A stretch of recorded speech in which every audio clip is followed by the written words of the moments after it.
신약교회사 13번째 시간, 오늘은 이 시간에는 책으로는 12장 왕국이 임하옵시며 뜻이 이루어지이다.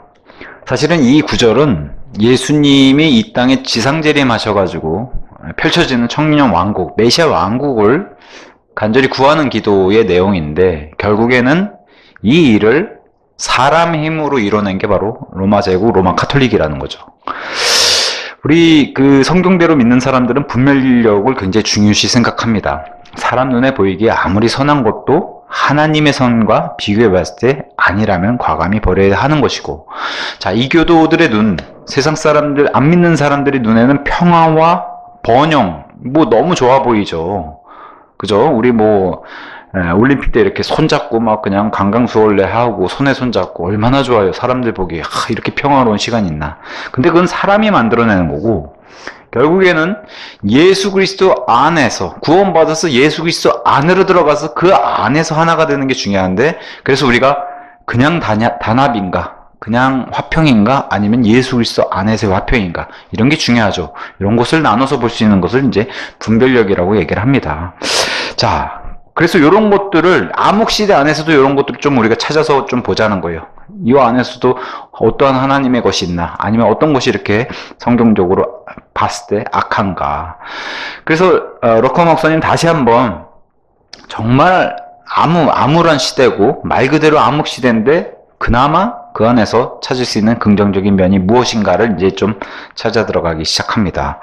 자, 암흑시대조차도 모든 것이 합력해서 선을 이루시는 하나님의 점진적인 역사를 우리가 볼 수 있다는 거예요. 정말 사람이 보기에는 완전히 세상이 망한 것 같고, 정말 대환란이 이런 게 아니겠나 싶을 정도로 그리스도인들이 그런 삶을 살았음에도 불구하고 그 안에서도 하나님이 이루어가시는, 승리를 향해 이루어가시는, 또 성경을 성취하시는 그런 모습들을 볼 수 있다는 거죠. 자, 전 유럽이 이제 로마 카톨릭화 되어가는 과정이 이제 급물살을 타고 있어요. 암흑시대. 그럼에도 그 안에서 구원받는 사람들이 생긴다는 거예요.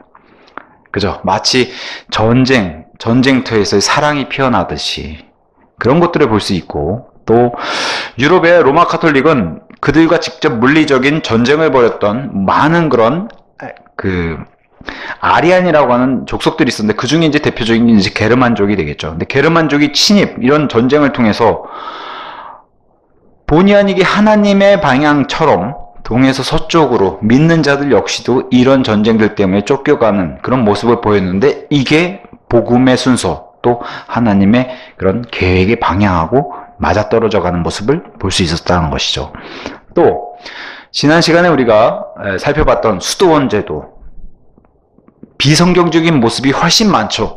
그럼에도 그 안에 그나마 긍정적으로 볼 수 있는 것은 하나님의 사람들이, 그래도 몇몇 영적인 사람들이 있어서 어떤 여건이든 간에 어쨌든 성경을 읽고 공부할 수 있는 기회를 가졌다는 것, 또 그 안에서 성경의 그 사본들을 또 보존했다는 것, 이런 것들을 이제 우리가 찾을 수 있고, 또 전 세계적으로 봤을 때는 로마 카톨릭에 의해서 어쨌든 기독교 문화가 세상을 덮어버렸어요.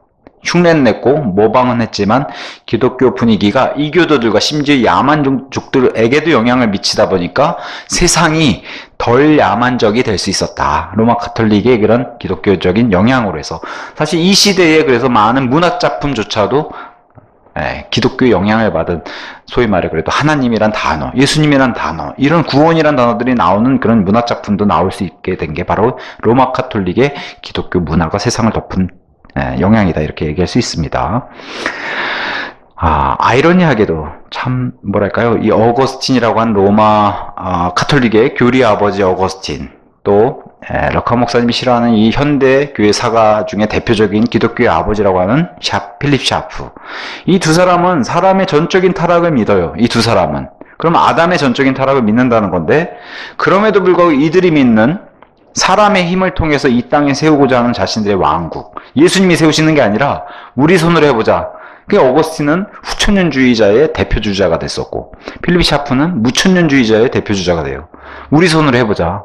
로마 카톨릭이 세상을 덮는 게 그게 예수님이 말씀하신 그 왕국이다라고 얘기하는, 그러니까 전적인 타락을 믿으면서 어떻게 전적인 타락을 한 사람들이 이런 걸 세울 수 있다라고 믿는 것 자체가, 이게 너무 안 맞는다는 거죠, 앞뒤가. 그래서 마태복음 6장 13절, 마태복음 6장 13절 지난 시간에도 한번 살펴봤던 구절인데, 뒷부분에 현대학본들이 삭제가 돼 있는 사본들이 있는데 현대는 다 복원해가지고 로마 가톨릭이라고 이거를 이제 주장하고 있어요. 우리를 시험으로 인도하지 마시고 다만 악에서 우리를 구출하여 주시옵소서. 여기서 끝나는데, 이게 중요하죠. 그 왕국과 그 권능과 그 영광이 영원토록 아버지의 것이기 때문이옵니다. 아멘. 이게 중요한 건데, 이것을 사람의 힘으로 해보겠다는 거예요. 그 왕국. 이거를. 그래서 여기다가 로마 카톨릭을 대입하는 거죠. 그들의 왕국을 여기서 실현하고자 하는 모습을 이제 보였습니다. 나중에 좀 이따 나오는 신성 로마 제국이라는 게 세워져가지고, 세상을 덮는 게 이게 말씀이 성취됐구나. 이제 이렇게 선포를 해버리기 시작한다는 거죠.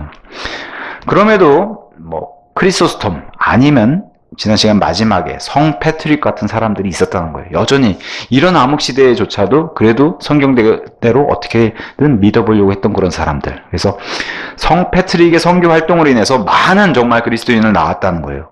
그 중에, 그 후예들 중에 콜롬바, 이 아일랜드에 시작한 이 선교 활동, 그 후예들 중에 콜롬바라고 한 사람이 AD 521년에 활동했던 그런 사람인데, 이 사람 역시도 이 성 패트릭의 영향을 받아가지고 스코틀랜드 해안 이오나 섬에다가 수도원을 세우고 스코틀랜드 복음화에 앞장을 선 사람으로 알려져 있습니다.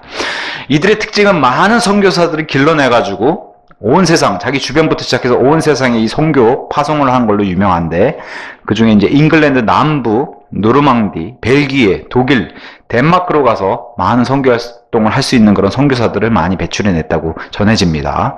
그래서 이들에 의해서 복음을 전해받은 사람들이 어떤 모습을 보였냐? 이런 열매를 맺었다는 거예요. 이 당시엔 로마 카톨릭이 만들어낸 이 부활절, 토끼 부활절을 지키는 것을 굉장히 거룩하게 여기고 매우 중요한 전통으로 여겼던 그런 시대임에도 불구하고 이들은 그저 시리아 안티오크의 그 전통 방식에 따라서 비잔틴 방식의 부활절을 성경적으로 지낸 그런 사람들이라고 알려져 있습니다. 심지어는 AD 715년에 가면 이 토끼 부활절을 지키지 않으면은 바로 이단으로 낙인 찍히는 이런 일을 보였는데, 그럼에도 불구하고 이런 것들을 거부할 수 있었던 그런 사람들이라고 알려져 있습니다. 자, 그 다음에 이제 초창기 브리튼과 아일랜드 기독교는 강제적으로 변질된 후기 기독교와는 엄연한 차이점을 보였다는 거예요. 그건 로마 카톨릭에서 매주 하고 있는 이 화채설, 빵과 포도주에 예수님의 몸과 피가 된다고 하는 이 화채설을 강력하게 거부하고 죽은 성도들에게 기도하지 않았, 이런 모습을 보였다는 거예요. 또 독신을 서원하거나, 그러니까 다른 수도사들하고는 좀 다르죠. 다른 수도원의 모습은 이 독신 서원을 중시하고 그랬는데, 독신을 서원하거나 마리아 숭배를 하지 않았다는, 스스로 이렇게 세상과 성별돼서 구별된 삶을 살고 성경을 연구하고 선교 활동을 하는 그런 모습의 수도원의 모습을 보였고, 감독들은 교회의 감독들은 단지 목회자였을 뿐 어떤 특별한 지역을 담당하는, 교구를 담당하는 책임이 없었다고 믿고, 또 로마 카톨릭 주장처럼 사도적인 계승을 해야 한다고 주장하지도 않은, 정말 우리가 봐도 지금 이 시대에 이런 교회가 있어도 모범적인 교회라고 얘기할 수 있을 이런 교회가 당대에 있었다는 거. 더군다나 이 아일랜드, 스코틀랜드, 잉글랜드, 이들이 어른들에게만, 당연히 이 정도면 이제 유아세를 거부하고, 어른들에게만, 특히나 더 중요한 건 믿는 어른들에게만 침례를 주는 이런 교회로 알려져 있으니까, 이런 설교가들에게 이런 지역들이 장악됐습니다. 이 소식이 이제 로마 교황에게 들어갔다는 거예요. 그 유명한 그레고리 1세 교황에게 이게 들어가니까 이 그레고리 1세가 이제 정탐꾼을 이 영국에 파견을 해가지고, 이때 선택된 사람이 그 유명한 베네딕트 수도원, 지난 시간에서 살펴봤던 이탈리아 중심에서 이 검은 사제 옷들을 출발시켰던 이 베네딕트 수도원의 원장인 어거스틴, 교리 아버지 어거스틴이 아니라 동명이인의 베네딕트 수도원의 수도원 원장 이름도 어거스틴이에요. 마치 이 사람이 파견을 갑니다. 영국으로 파견을 가서 그 어거스틴과 그의 수도승들이 파견이 돼가지고 당연히 로마 카톨릭의 성경과 주석서를 들고 영국으로 떠나게 되죠. 그래서 그 당시에 영국 왕 에델버트라고 하는 왕, 또 그의 아내 파리 출신의 로마 카톨릭 교도인, 신도인 베르타라고 하는 여인, 여왕이 있었던 그 당시 영국 왕 에델버트에게 방문을 했는데, 에델버트는 이 어거스틴과 수도승들의 베네딕트 수도승들의 선교 활동을 환영하고 전도할 수 있는 허가를 내줘요. 그래서 어거스트 수도승을 그 유명한 영국의 캔터베리 많이 들어보셨죠? 캔터베리에 거주하게 허락해 주는데 이때부터 이제 나온 단어가 바로 캔터베리 대주교예요. 캔터베리 대감도. 그래서 러커 목사님이 이렇게 썼더라고요. 우리 예수님조차도 물론 대문자 신성시했던 감독, 비숍이란 단어를 썼지만 심지어 이들은 이 위로 올려놨다는 거죠. 알치비숍, 대주교, 대감독 이런 말을 쓰던 겁니다. 지금도 쓰고 있는 겁니다. 지금도 캔터베리 대주교 하면 엄청난 영향력을 미치는 그런 사람 자리에 바로 이 베네딕트 수도 원장이 올라가게 되는 계기를 만들어 줍니다. 그래서 이 캔터베리 대주교라 하면은 영국에서는 하여튼 가장 위대한 그리스도인으로 믿는 사람들뿐만 아니라 안 믿는 사람들도 그렇게 간주하기 시작했던 시대가 바로 이 시대고 지금도 그렇게 본다는 거죠. 자, 그래서 로마 카톨릭 이들은 그들의 목적을 정확하게 가지고 왔어요. 로마 카톨릭 신도들을 만들기 위한 목적으로 가져왔기 때문에 아니면은 정말 믿는 그리스도인들도 배교하게 만드는 목적을 가져왔기 때문에 어쨌든 로마 카톨릭으로 종교를 바꾼다거나 아니면 로마 카톨릭 신도들로 회심자들을 얻기 시작합니다. 이들이. 그래서 심지어는 이 영국의 에델버트 국왕도 이 어거스틴 이 대주교로부터 세례를 받고 결과적으로 그래서 어거스틴은 그레고리 교황으로부터 영국의 대주교로 임명받아요. 그러니까 영국에서는 이 어거스틴 대주교가 황제인 셈이죠. 교황인 셈이죠. 그러면서 이 자리까지 올려놓으니까 아니나 다를까 교황으로부터 영국 왕에게 명령을 합니다. 어거스틴 대주교의 말을 따르라. 왕은 어거스틴 대주교의 말을 따르라. 엄청난 파워죠. 그러니까 로마 카톨릭의 파워가 얼마나 센지 영국의 왕의 대주교의 명령을 따라야 될 이 정말 피라미드 구조를 확실하게 구축해 나가는 그런 시대를 잘 보여주고 있습니다. 왜 암흑의 시대라고 부를까요? 로마 제국의 이 피라미드 구조가 엄청나게 단단했기 때문에 그 시스템이. 대신에 영국 왕도 환영했던 것 같아요. 이런 뭐랄까요 우산 밑으로 들어가는 것을 좋아했던 것 같습니다. 뭐 이런 모습은 영국의 역대 왕들에게서도 많이 보여요. 로마 카톨릭 그 그늘 아래 들어가서 쉬는 모습들이. 그래서 교황은 뭐 막연하게 강제적으로 이렇게 했다기보다는 또 순교자들의 유품, 엄청난 선물이죠 이게. 또 순교자들의 유품, 이런 순교자들은 또 성인 반열에 올라간 사람들이니까 또 바티칸 사본, 신의 사본들과 함께 제롬의 라틴 벌게이트도 잊지 않고 이 성경을 영국 왕에게 선물로 보내고, 그래서 어거스틴은 당연히 이 최종 권위를 주장했을 것이고 그 최종 권위가 바로 로마 교황입니다.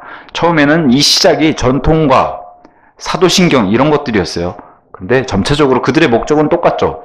점차적으로 로마의 권위, 처음엔 공회로 이 파워가 시작했다가 권위가 나중에 로마 교황과 주교들이 이 자리를 차지하는 이 목적을 가지고 계속해서 이 길을 달려온 사람들의 그 모습을 잘 보여주죠. 최종 권위는 당연히 로마 교황이고, 어른들에게 주는 침례는 유아 세례로 대체해야 된다는 이 교리를 이제 집어넣기 시작합니다. 사실 이 세례 침례가 별거 아닌 것 같아도 이게 역사적으로는 어마어마한 목숨을 건 사람들의 이런 모습들을 우리가 볼 수 있죠. 아무것도 아닌 게 아니라는 거죠.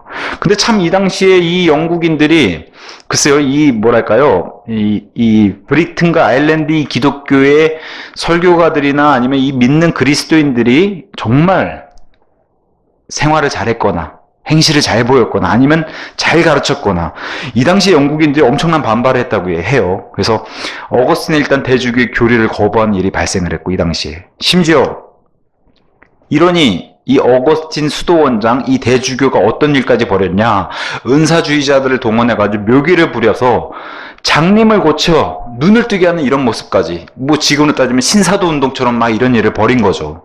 뭐 우리는 다 쇼라는 걸 알고 있지만 감쪽같이 그렇게 했나 봐요. 이런 일들을 보이니까 그럼에도 넘어가지 않았다는 거예요. 이 당시에 이 주변에 있는 영국인들은 교황을 최종 권위로 받아들이는 것도 거부를 하고, 그러다 보니까 이제 이 어거스틴 대주교가 로마 카톨릭을 받아들이지 않으면, 아니 왕도 받아들였는데, 그죠? 로마 카톨릭을 받아들이지 않으면 군대를 동원해서 하나님의 복수를, 하나님의 힘으로 하나님의 역사를 보이겠다고, 하나님의 복수를 집행하겠다고 위협함, 이런 게 다 이제 기독교 이름으로 하는 불법들 아닙니까? 하나님 보시기에는. 근데 그걸 하겠다고 위협을 하는데도 불구하고 영국인들은 어거스틴 대주교를 강도라고 간주했다고 해요. 이분들도 참 대단한 것 같습니다. 모르겠어요. 땅끝의 섬에 살아서 그런가 이들이 용기가 하여튼 대단했던 것 같습니다. 자, 근데 이제 안타깝게도 10년 뒤에 섹슨족이 이제 영국을 침략을 해서 이거는 이제 믿음의 문제는 별개의 문제죠. 이런 야만족이 침략한 거니까. 그랬더니 로마 카톨릭이 쾌재를 부르죠. 저 봐라. 저 이교도들을 하나님께서 심판하셨다. 이렇게 이제 얘기를 했다고 해요. 그러면서 그 이후에 이제 어거스틴 대주교가 영국에서 이렇게 로마 카톨릭을 알리려고 많은 활약을 했는데 그가 이제 죽어서 묻힌 곳도 하필 캔터베리 성당에 묻혔다고 해요. 그래서 이 캔터베리 성당에 이 어거스틴 대주교, 이 베네딕트 수도원 원장이 묻히니까 이 사람을 찬양했던 사람들이 이런 글을 남겼다고 해요. 이곳에 에델버트 국왕과 그 백성을 우상들로부터 그리스도의 신앙으로 되돌려 놓은 자신들의 주님 어거스틴이 잠들고 계시도다. 이렇게 글을 남겼다고 해요. 그러니까 그 당시에 정말 이 로마 카톨릭으로 뭐랄까요? 개종한 그런 사람들의 이 어거스틴을 향한 이 대주교, 캔터베리 대주교 어거스틴을 향한 이 찬양이 얼마나 대단했나를 좀 살펴볼 수 있습니다. 자, 로마 카톨릭 시대에는 이단들은 무조건 아리안이라고 불렀어요. 그들의 족속들이 다른 이름들은 다 가지고 있지만 그 야만족들을 다 아리안, 교리적으로 안 맞아도 바이블 빌리버들 향해서도 다 아리안이라고 불렀어요. 아리우스 영향을 받은 아리안이라는 단어를 썼는데 실제적으로 교리 전쟁이 아니라 물리적인 전쟁을 했던 그런 야만족들이 많죠. 그들하고 전쟁을 벌인 날들. 대표적으로 이제 고트족, 게르만족, 반달족. 초승달 반달이 아니라 진짜 반달, 이름이 반달이에요. 반달. 이런 민족들이 있었는데 이 안에서 우리가 그래도 암흑시대의 그런 조그만 불빛을 찾을 수 있었던 게 바로 고트족이죠. 고트족 안에서 선교를 했던 울필라스라고 하는 유명한 사람이 있는데 이 사람이 고트족에게 복음도 전하고 심지어 이 사람이 가서 헬라어 성경이라든가 이런 것들을 고트족의 말로 번역을 한 성경. 이건 참 기적이라고 봐요. 정말 이 민족에게 특별히 하나님이 허락해 주신 그 성경이 유명한, 지금 제가 고트족이라고 얘기했지만 사실 발음이 이래서 우리나라 표기로 그랬다지 이 고트어 성경이 영어로는 고딕 아시죠? 고딕 성경이에요. 고딕 성경. 고딕 바이블이라고 하는 게 바로 이 고트족에서 나온 성경입니다. 여기서도 올바른 보존이 돼가지고 이것 역시도 나중에 좋은 표준 원문으로 킹제임스 성경을 낳게 하는 그런 뭐랄까 영양제가 됐죠. 이런 모습도 이제 우리가 찾아볼 수 있다는 겁니다. 그럼에도 이 로마 카톨릭은 계속해서 바이블 빌리버들을 죽여야 하기 때문에 우리가 좀 주목해봐야 할 그런 인물들이 몇 명 있습니다. 그 중에 카톨릭의 완전한 도구로 쓰였던 보니파스라고 하는 사람이 있어요. 보니파스. 그래서 작은 불빛들을 내려고 하는 이 바이블 빌리버들의 이 불빛조차도 견디지 못하고 죽이려고 하는, 그래서 완전히 다 암흑으로 덮으려고 하는 로마 카톨릭의 대표적인 사람 보니파스가 있습니다. AD 700년경에 교황 그레고리 2세로부터 중부 유럽에 사는 성경대로 믿는 고트족, 제가 좀 전에 말씀드린 고트족에서 막 성경도 번역되고 이런 일이 벌어지니까 저기를 또 가서 침투해서 로마 교회화 시키라는 명령을 받습니다. 이 보니파스라고 하는 사람이. 그래서 보니파스 생각에는 이런 것, 좀 전에 그 영국에도 베네딕트 원장이 그런 것, 캔터베리 대주교가 됐던 어거스틴 대주교도 이런 방법을 썼지만 가서 이렇게 뭐 처음에는 친절할 수 있겠죠. 근데 이게 안 들을 걸, 상대방이 안 들을 걸 뻔히 하니까 뭘 같이 대동하냐면 군대의 힘을 같이 대동해서 가요. 그래서 여기 지금 보니파스라는 사람도 똑같습니다. 선교 여행에서 군대를 대동하면 효과적으로 영적으로 강력하다는 생각을 하게 되고 실제로 이거를 실행에 옮기는데, 필립 샤프도 여기에 대해서 이렇게 글을 남겼다고 해요. 선교 정책에서는 최고의 방책이다. 이 사람들 머릿속에는 이런 게 그래서 똑같은 영이라 그런 거죠. 어떤 영에 속해 있는지 한번 너희들이 그걸 체크해 봐야 되는데, 제가 봤을 땐 동일한 영에 속해 있는 것 같습니다. 어쨌든 필립 샤프도 찬양했던 이런 방법을 보니파스는 실제로 실행을 옮겨서 동원하게 돼요. 그래서 이런 영향 때문에 그런가, 또 베네딕트 그런 캔터베리 대주교의 영향 때문에 그런가, 로마 카톨릭이 되어버렸어요. 영국의 공식 교회가. 어쨌든 이래서 암흑시대라고 그런 거죠. 버티지 못하는 거죠. 그래서 이 영국의 공식 교회가 보니파스에게 또 수녀, 수도승, 또 제롬의 벌게이트 성경들을 보내주면서 계속해서 영국을 로마 카톨릭화 시키는 지원을 계속해서 보내고, 그래서 보니파스는 이런 영향 때문에 영국과 또 독일로 이동을 해가지고 독일에 많은 수도원들을 세웠고 지위가 더 올라가기 시작해서, 그 참 아까 베네딕트 그 캔터베리 대주교도 자신을 영국의 교황 자리까지, 왕을 통치하는 그런 자리까지 올라가는데, 이 사람 보니파스도 이 사람은 더해요. 지위가 오르다 어디까지 올라가냐? 그리스도의 지위 그 위로 올라가는 이런 지위를 차지했다라고 얘기해요. 기록이 이렇게 남아있다는 겁니다. 예수님 위로 올렸다고 하면 얼마나 이게 높은 자리를, 권위를 그렇게 행사를 했는지. 그래서 결국에는 독일의 많은 지역들을 담당하는 소교구를 담당하는 그런 사람이 됐고, 추후에는 더 많은 교구를 설치하고 나중에 독일의 마인츠의 대주교 자리까지 올라가는 게 바로 이 보니파스라고 알려져 있습니다. 이런 사람들. 그래서 이 사람은 많은 정적들을 공에서 제거하기도 하고 또 수도원을 많이 세우는 그런 공을 세우기도 하고, 그런데 결국적으로는 끝이 결말이 안 좋아요. 무장한 이교도들에게 살해를 당한 이런 걸로 결말을 맺습니다. 그래서 계시록 13장 10절의 말씀처럼 칼로 죽이는 자는 칼로 죽임을 당하리라는 예수님의 진리의 말씀처럼 뿌린 대로 거두게 되는 그런 모습을 역사적으로 보여줬습니다. 그럼에도 로마 카톨릭 신도들에 의해서 이런 사람은 죽으면 또 어떤 반열에 올라요? 성인, 그죠? 순교자. 그래서 우리로 따져서는 엄청난 신성모독이지만 그리스도의 복음을 위한 순교자라는 명성을 가지고 가게 돼요. 이 보니파스가. 정말 바이블 빌리버들을 핍박하고 박해했던 사람임에도 불구하고 로마 카톨릭 입장에서는 그리스도 복음을 위한 순교자. 이런 거 보면 정말 진짜 붕괴, 이렇게 화가 나지 않습니까? 이런 단어들, 이런 사람이 갖다 붙여도 되나 할 정도로. 그죠? 괜찮아요. 우리 예수님이 다 복수해 줄 겁니다, 앞으로. 자, 영국 카톨릭은 또 교황 그레고리, 또 어거스틴 대주교, 그죠? 아까 베네딕트 그 수도 원장인 어거스틴 대주교, 캔터베리 대주교와 함께 보니파스를 영국 카톨릭의 수호, 성인 자리로 올려놓게 되는, 그죠? 이런 사람이 된다니까. 결국에는 영국을 지켜주는, 수호하는 성인의 반열로 올려놓게 되는 이런 위치까지 올라갔다는 겁니다.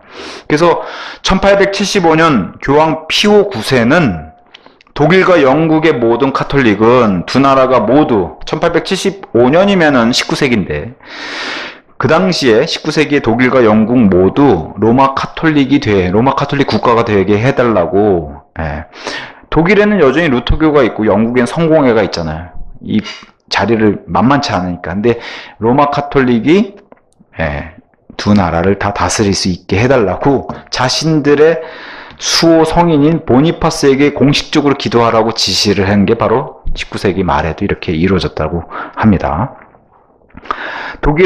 독일에다가 많은 수도원을 세우고 선교 활동을 했던 보니파스의 그 카톨릭식 구원 계획 방법이 바로 이랬다는 거예요. 자, 어떤 사람에게 가서 당신은 마귀와 마귀의 일을 포기해야 합니다.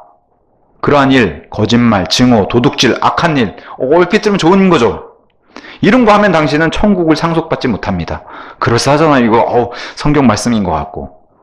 근데 숨겨져 있는 수법이 있는 거죠. 로마 카톨릭식의 믿음을 받아들이라는 거죠. 결국에는. 자, 니케아 공의 규정대로 로마 카톨릭이 선포한 삼위일체를 믿어야 합니다.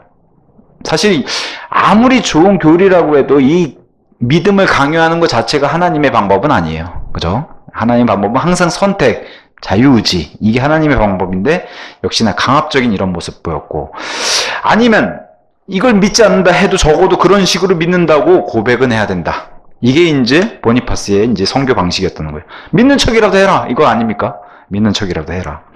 자, 안식일을 지키고 교회에 가라. 그들식으로 따지면 뭐 주일 성수가 되겠죠. 자, 유아들이 세례 받을 때 너희가 스폰서가 돼야 된다. 자선 기부금을 내라. 그래야 죄를 제거받을 수 있다. 이게 이제 면죄부의 그런 뭐랄까요? 초석이 되겠죠. 돈을 내서 죄를 용서받는 거. 이게 이제 면죄부의 출발이 되겠죠.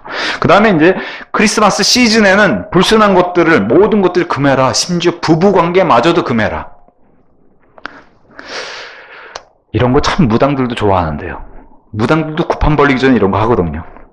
돌판 벌리기 전에 거룩해져야 된다고. 영들이 똑같아서 그래요. 영들이 똑같아서. 근데 부부관계마저도 그 많은 것, 크리스마스 시즌이 뭐라고요?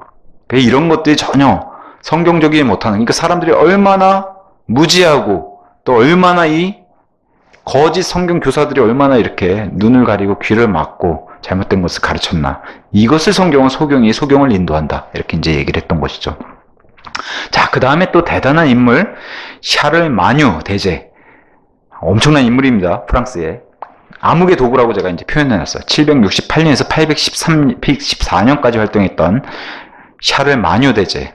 나중에 이제 교황과 황제 자리까지 올라가는데, 이 사람의 야망은 이 땅에 천국을 가져오는 것. 이게 다 성경을 잘못 해석한 거죠. 그죠? 메시아 왕국, 천년 왕국, 그리고 하늘의 왕국인 유대인을 향한 그 말씀을 잘못 받아들였을 때 이런 일들이 벌어지고, 더군다나 예루살렘이 완전히 무너지면서 이스라엘이 사라져 버리니까 그것을 로마 카톨릭이 다 대체해서 받는 이스라엘 대체 신학이 그래서 얼마나 팽배해졌겠습니까? 그러니까 모든 땅의 복과 이런 것들을 다 이 로마 카톨릭이 받아야 되니까 여기서 이제 다시 태동이 되는 게 기독교 신정국가예요. 우리가 이스라엘이구나. 우리가 아브라함의 후예구나. 이걸 다 로마 카톨릭이 받은 게 바로 기독교 신정국가의 탄생을 마련해 놓는데, 이것에 가장 기여를 많이 한 사람이 바로 샤르마뇨. 그래서 제2의 콘스탄틴이라고 얘기해요. 8세기 콘스탄틴이라고 부르고 중세 모세라고도 불렸던. 그러니까 자신들이 다 이스라엘, 이런 사람을 성경은 거짓 유대인이라 그런 거예요. 거짓 유대인. 스스로 유대인이라고 얘기하지만 계시록에 나와 있는 것처럼 가짜 유대인이라고 얘기하는 겁니다. 자, 평생 동안 50여 차례 전쟁을 했는데, 이것도 대단한 일이, 업적이죠. 이렇게 전쟁을 했던 사람인데, 이 사람의 목적은 하나였어요. 유럽의 모든 족속을 다 하나로 통일시켜서 로마 교황의 통치하에 놓기 위한 거대한 시도였다. 하나로 만드는 거. 자, 사람의 힘으로 하나로 만드는 건 다 마귀의 일입니다. 적그리스도 예표가 되고, 그죠? 불가능한 거예요. 될 수도 없고. 왜? 이것은 예수님이 해야 되는 그 일인데, 그걸 다 앞에서 마귀가 자꾸 사람을 통해서 이거를 이루어내려고 하는 시도를 보였다는 건데, 그 도구가 된 사람이 이 샤를마뉴라는 겁니다. 아, 이 사람, 저도 몰랐는데, 보니까 공부하다가 알았어요. 키가 2m 10cm라고. 어마어마하죠. 지금도 익히면은, 딱 서장훈보다 3cm 더 큰 건데, 그 당시에 익히면 뭐 어마어마한 진짜, 대단한 위엄을 가지고 있었을 것 같아요. 당당하고 기세등등한 외모를 가지고 있었고, 외모와 맞게 사냥과 수영을 좋아했고, 그 반면에 또 식사 시간에 성경 대신, 뭐 로마 카톨릭에 봤은 독실한 모습을 보인 거죠. 성경은 안 읽어도 어거스틴의 하나님의 도성을 읽고, 그죠? 문화를 즐겼고 라틴어에 익숙했으면서 또 모국어인 독일어를 매우 높이 평가했던 그런 사람이고, 학교를 세우고 카톨릭을 확고히 믿었던 그런 사람. 그래서 아침 저녁으로 미사에 참여했던, 이 정도면 대단한 종교인이죠. 네, 대단한 종교인. 사실은 이런 사람이 리더로 있으면 그 통치를 받는 사람은 얼마나 좋겠어요. 독실하죠. 그죠? 용맹하고 사냥도 잘해. 키도 커. 이런 사람이 흡사 과거의 그런 거인들처럼 보였을 거예요. 키가 이 정도로 컸으면, 특히나 중세에. 그렇지 않겠어요? 이 정도 키. 지금도 이 키면 어마어마한 건데. 이 사람은 또한 제롬의 라틴 벌게이트, 이 성경과 일치하지 않는 구라틴, 이게 올바른 표준 원문인데 이 구라틴 성경을 고치기 위한 조치를 했던 그런 사람으로 알려져 있습니다. 또한 가톨릭 유아 세례를 받아들이지 않은 사람들은 다 죽이는, 그러면은 이제 죽게 되는 그런 바이블 빌리버 그룹들이 많겠죠. 이 사람 시대에는. 근데 이제 샤를마뉴, 이 사람의 최대 사건은 AD 800년에 크리스마스 때 있었던, 로마에서 있었던 아카데미 수상식이라고 얘기해요. 이게 뭐냐? 로마에서 열린 이 수상식에서 금왕관을 수여받고 여기서 어떤 칭호를 받냐면은 아우구스투스, 황제란 칭호를 받아요. 그래서 로마 제국의 통치자로 올라가게 되는 이 수여를 교황으로부터 왕관을 받고 그 윗자리로 올라가는 게 바로 이 사람입니다. 그래서 이 사람으로부터 시작하는 게 바로 그 유명한 신성 로마 제국이에요. 과거 로마보다는 더 찬란한 역사를 하겠다라고 하는 그 자신만만한 의지를 보였던, 그래서 앞에 홀리가 붙는 거예요. 신성 로마 제국. 심지어 어디까지 가냐? 1800년대, 1806년까지 나폴레옹에게 멸망할 때까지 가요. 이 이름 칭호. 대단하죠. 네. 이 사람이 이렇게 이런 칭호나 이런 위치까지 올라가게 되는 데는 그동안 여럿의 교황들, 그 다음에 왕들을 그들이 위험에 처했을 때 많은 도움을 주고 많은 구출을 해낸 그런 업적을 가지고 있었다는 거예요. 그래서 로마성 베드로 제단에서 교황 레오를 통해서 황제 칭호를 받고 그 위로 올라가게 되는 그런 역사를 여기서 벌이게 됩니다. 그래서 이 황제 칭호를 받고, 아우구스투스입니다. 황제 칭호를 받고 프랑스로 돌아와서는 모든 유럽의 지도자들에게 자신을 카이사르, 그죠? 로마의 황제 카이사르를 인정하고 충성을 맹세할 것을 강요했다고 해요. 여기서부터 이제 폭군 정치가 시작하는 거죠. 그래서 신성 로마 제국이라고 하는 과거 로마 제국의 찬란한 번영과 또 로마 가톨릭이 그거 이상을 뛰어넘는 그런 온 세상을 하나로 묶는 이 야망이 있다고 그랬잖아요, 이 사람이. 그거를 이루기 위해서 신성 로마 제국 홀리라는 단어를 붙여가지고 암흑 시대에 걸출하게 맞는 그런 신호탄을 쏜 사람이 바로 이 사람이라고 얘기해요.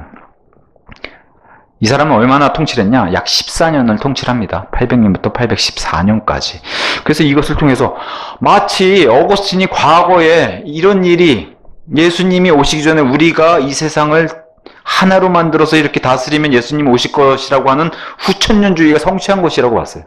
그죠? 신성 로마 제국으로 세상을 로마 교회가 다 덮으면 예수님이 오시지 않겠네. 이게 후천년주의잖아요.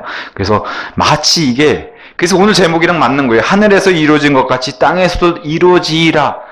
예수님 말고요. 로마 교회가 이렇게 했다는 거예요. 로마 교회가 이 성취라고 이제 자신들은 표현했다고 얘기를 하는 겁니다. 로마 교황의 위치가 얼마나 높았냐?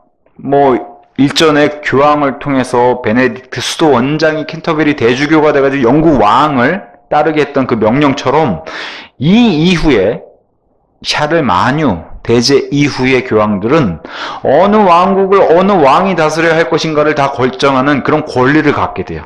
왕을 임명하는 임명권을 갖게 되고, 임명권만 갖게 되는 게 아니라 마음에 안 들면은 파문시키는 그런 권리도 갖게 돼요. 어마어마한 파워예요.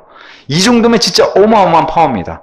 이걸 교황이 가지고 있었다는 거예요. 그래서 정말 이 신성 로마 제국의 파워가 어마어마했구나 라는 걸 보여줍니다. 물론 이제 이 샤르마뉴 이 집안에도 몰락은 있죠. 그의 아들들부터 바로 그냥 권력 다툼 해서 이제 아들들 셋이 있었는데 그들이 다투게 되는 일도 보여줬고, 또 이 시대엔 또 실제로 아리안이라고 하는 야만족들이 많이 쳐들어오는 그런 시대잖아요. 게르만족. 근데 특별히 여기는 이제 북쪽에선 바이킹족이 내려오고, 동쪽에선 헝가리족, 그 다음에 남쪽에선 사라센족의 침입으로 인해서 이 신성 로마 제국이 아들들 때 집안 싸움과 외부 세력으로 해서 분열되는 이런 일도 보여줬지만, 그럼에도 불구하고 오래 갔어요. 어디까지 갔냐? 1806년 나폴레옹에게 무너질 때까지 가요. 신성 로마 제국이라는 이 이름은. 자, 시대적으로도 암울하죠. 엄청나게 이런 독재자가 세워져가지고 온 세상을 다스리는 거예요. 이 당시에는 무슨 미국이나 이런 데는 변방이니까 아예 그냥 야만족이, 바바리안이에요. 그쪽은. 이 당시 세계 중심은 유럽을 중심으로 하고 있기 때문에 여길 다스린 사람이 세계를 통치한 사람이죠. 그걸 잡고 있던 사람이 샤르마뉴. 애칭은 찰리입니다. 찰리. 이런 시대에 교회 문서집이란 것도 위조 문서로 나중에 드러났지만, 이런 것도 위조해가지고 소위 말해 가짜 뉴스를 뿌리는 거죠, 백성들에게. 자, 봐라, 교회에 정말 믿음의 선조들이 우리에게 남겨준 이런 유산들인데 이런 걸 따라야 된다. 내용을 뚜껑 열어보면 다 뭐예요? 로마 교황을 따라라. 뚜껑 열어보면 다 그래요. 그래서 이시도리안 교회 문서집이라고 하는 교룡집이 등장을 해서 가톨릭의 이런 자신들의 야망과 욕망을 정당시켜주기 위한 위조 문서들을 이들이 뿌려대기 시작합니다. 그러면서 많은 위조된 문서들, 그 다음에 그런 것들을 가지고 와서 이런 것들을 통해서 로마 교황이나 로마 교회의 권위를 더 높여놓고 확고히 하는 이런 일을 벌였습니다. 자, 그러면서 교황 레오, 이 샤르마뉴에게 왕관을 씌워줬던 교황 레오, 그 다음에 샤르마뉴의 애칭 찰리입니다. 찰리. AD 800년경에 이들이 주장한 것과 동일하게 똑같이 이 교회 문서집, 교룡집이라는 곳에서 신정 정치가 이루어져야 된다고 주장했다고 같이 이제 지원 사격해주는 거죠. 이런 교룡집들이 자신들의 주장과 마찬가지로. 그래서 위조됐다는 거예요. 위조해가지고 봐라, 우리 선조들도 이런 문서들을 남기지 않았냐. 그러니 로마 교회가 권력을 잡고 교황이 저 하나님 자리를 차지해야 되지 않겠나 이렇게 얘기를 하는 겁니다. 그래서 똑같아요. 문서에 뭐라고 기록되어 있냐? 절대적인 권위는 로마 가톨릭 교황이어야만 한다. 자신들이 이렇게 뜯어 고쳐놓고 이런 식으로 하는 거죠. 쥐락펴락. 자, 콘스탄틴이 교황에게 세례를 받았을 때 니케아 공회 그 당시 얘기를 하는 겁니다. 로마와 모든 이탈리아 영토를 교황에게 바쳤다라고 이렇게 주장하는 이런 게 다 가짜 위조라는 거죠. 이런 식으로 콘스탄틴도 다 바쳤기 때문에 이렇게 해야 된다고 이제 백성들에게 선포를 하는 것입니다. 자, 그래서 이 위조된 문서는 나중에 프랑스에서 만들어졌고 829년 공회, 파리 공회라든가 857년 프랑스 노예라든가 859년 림즈의 힌크마르 이런 데 의해서 신약 성경과 동일하게 진리로서 인용됐다는 거예요. 이런 문서조차도. 왜냐? 자기들의 이런 지원 사격을 해주는 그런 문서니까 뜯어 고쳐. 뭐 보인들이 성경도 뜯어 고치는데 이런 거 고치는 건 뭐 일도 아니겠죠. 예. 자, 티아티라 시대에 이제 이 샤르마뉴 외에도 교황들을 몇 명 더 살펴보면은 이 이후에 이제 858년부터 활동했던 니콜라스 1세라고 하는 교황은 이렇게 얘기해요. 어떤 국왕도 카톨릭 주교를 재판할 권리가 없다. 이렇게 주장했어요. 로마 교황의 권위는 계속해서 올라가게 되죠. 또 그 이후에 요한 8세라고 하는 교황은 왕을 세우고 폐위하는 권리를 교황이 갖고 있다고 주장해요. 이거는 놓치고 싶지 않으니까 계속해서 이어갔던 것 같아요. 거의 지금 100년 시간을 지나오면서 교황의 이런 권위를 계속 세우고 이 시대가 뭐라고요? 이래서 암흑 시대입니다. 이래서 암흑 시대인 거예요. 자, 심지어는 이 요한 8세는 뭐랄까 예수님 표현을 좀 빌리자면은 헤롯을 여우로 부르셨던 것처럼 이 요한 8세도 굉장히 여우였어요. 예를 들면 콘스탄티노플, 자기는 이제 로마의 교황 자리에 있으니까 콘스탄티노플이 눈에 가시로 보이잖아요. 그래서 불가리안, 그 당시에 바이블 빌리버인 불가리안 편을 들기도 했어요. 예를 들면 예배 시간에 히브리어, 헬라어, 라틴어 빼고는 못하는데 특히나 라틴어를 강조했었는데 다른 어로도 하나님 창조하시지 않으셨냐 그러면서 성경 번역도 예배 시간에 다른 언어 사용해도 된다라는 걸 허락해버려요. 이 교황이. 근데 그 이유가 뭐냐? 저 콘스탄티노플 그 근방에서 불가리안들이 활동하고 있으니까 불가리안들이 자기네 언어를 써서 콘스탄티노플 교회를 함락시키고 약화시키기 위해서 이렇게 정치적으로 견제하기 위해서 정치적인 행동을 보이기도 했다는 거예요. 그러니까 예수님 표현을 빌리자면 여우죠. 이런 모습을 보인 이런 교황의 모습도 있었다고 이제 알려지고 있습니다. 그 외에 이제 거의 10세기 가까이 900년대 말 요한 4세라고 하는 교황은 심지어 이런 일도 벌였다는 거예요. 살인, 간음, 뭐 이런 일은 사실은 역대 교황 역사 가운데 좀 많이 있지만 어쨌든 이 사람이 유명하다고 얘기합니다. 살인과 간음, 자기 친아버지의 정부, 애인과 살았고 마귀의 이름으로 건배를 하고 바티칸을 매춘굴로 만들었으며 주피터와 비너스에게 기도를 했다. 로마 가톨릭 안에도 이런 골칫거리들은 있게 마련이죠. 이런 말을 그 전문 용어로 이다나 이렇게 얘기하죠. 이다나. 로마 가톨릭계의 이다나. 네. 자, 그럼에도 우리는 이제 하나님의 왕국을 정말 이 암흑 시대지만 그럼에도 이 불빛을 밝히려고 하는 그리스도인 안 볼 수 없죠. 이들을 통칭으로 해서 하는 표현이 바로 침례교도 침례교인들이라고 얘기해요. 다 침례, 그죠? 유아 세례를 거부하고 다 침례를 했기 때문에 다 침례교도인 셈이에요. 이런 데서 사실 우리가 교회 간판에 침례자를 넣는다는 것 자체가 얼마나 자부심을 가져도 되는가, 그죠? 예, 자부심을 가져도 되는 겁니다. 침례가 얼마나 성경적이라는 것을 여기서도 역사가 증명해주고 있죠. 자, 반드시 이들이 거부했던 게 있죠. 유아 세례를 거부했고 다시 태어난 구원받은 사람의 믿음이 고백이 있을 때만 침례를 준 이 두 가지는 반드시 했다는 거예요. 모든 이름은 달라도 이 모든 침례교도들이 다 이걸 지켰다는 겁니다. 대표적으로 이제 폴리시안, 폴이 들어간 것은 바울을 따랐다는 거예요. 얼마나 바울을 따랐다고 하면 이들이 바울의 서신서들만 강조한다고 해서 이름이 폴리시안으로 붙은 사람들.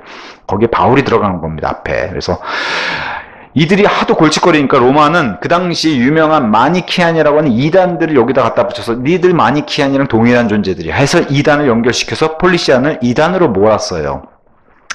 그 당시 마니키아는 좀 철학적인 것에 빠져 있어가지고 이원론적인, 세상은 두 가지 종류밖에 없다. 하나님과 마귀. 이렇게 해서 듀얼리즘, 이원론을 강력하게 믿은 사람들이고 두 가지 세계가 충돌한다고 하는 이런 걸 강력하게 믿은 사람들인데 마니케아는 또 어떤 믿음을 가지고 있었냐? 하나님 왕국을 정파하는 사람들에 대적하는 사탄적 세력, 우리로 따지면 마귀들이겠죠. 사탄적 세력이 이 세상에 존재한다고 인정했던 사람들이에요. 그래서 이 사람들도 바이블 빌리버 쪽에 속한 사람들인데 로마에게는 골칫거린 사람들이었어요.